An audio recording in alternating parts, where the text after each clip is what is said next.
my disappearance. Hello, if you found this audio log, then I guess it's bad news for me. I want to tell my story as a warning for you. Let's start at the beginning. My name is Travis, and I'm a detective who mainly handles cases of homicide. 3 weeks ago, I was called in to investigate a person's death. It was night, and when I arrived, it also happened that there was a thunderstorm currently going on. There were 2 police officer cars outside of the house. I stepped out of my car and looked into the pouring rain. Immediately, one of those officers emerged from the inside of the house and greeted me. He looked like he'd seen a ghost. "Oh, you're here," he said while shaking my hand. "My name's Officer Williams," he stated. I replied, "Name's Travis." As we walked towards the house, I started to notice how beat up it was. At first glance, it looked like a regular house, though it definitely needed a new paint job.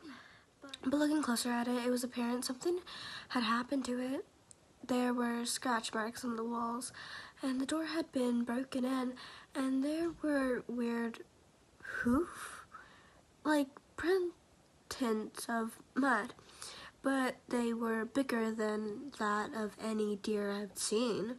Officer Williams noticed my confused look and said, "Oh, yeah, the house. I think this is bad. Just wait until you're inside." As I walked, sure enough, the inside was even worse. Claw marks on the walls inside, scratches on most of the surfaces, those same hoofs print on the ground, and blood everywhere. As I stared in horror at the destroyed room, William started filling me in on what had happened. "We think some kind of bear must have broken in and attacked, but I've never seen a bear that could do this," he said while gesturing at the room. "Neither have I," I admitted. We pointed to the door beside, and I guess that was the bedroom. "Bodies are in there," he said. I walked towards the door, and the awful smell of blood that had been filling the room got worse with each step I took. The battered doorway.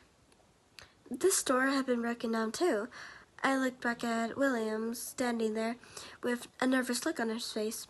"You coming?" "No," he replied. "Personally, I preferred that. I liked being able to work by myself. I worked in the smell of blood was upper tenfold, but it wasn't that familiar smell of corpse, just blood." I looked around and immediately realized why. Laying on the bed was a bloody skeleton.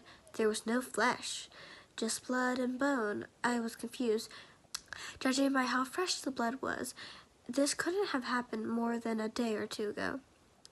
I looked around for more evidence of what could have done this, and found more claw marks and more of those damn hoof prints. After a while of looking around the room and exploring the rest of the diagonal house, Officer Williams said, "It's probably the best that we get going." I agreed with him on that. Something about this house felt wrong. As we left, right before we were going to say our goodbyes, there was a loud crash that sounded like shattered glass. Both of us instinctively took out our guns and pointed them at the house.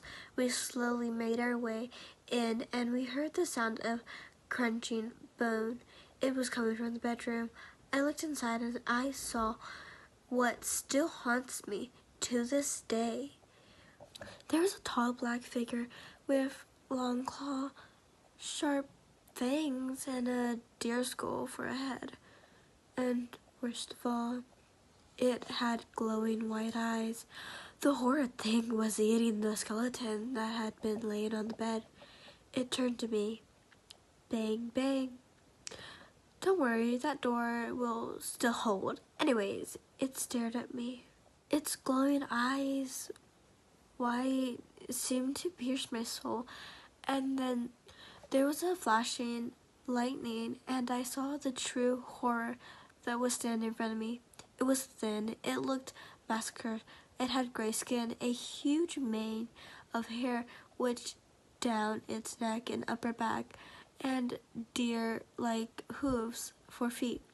It screeched a loud gurgling, awful sound, and made a strange demonic screech that, while gurgly and scratchy, it unmistakably get out.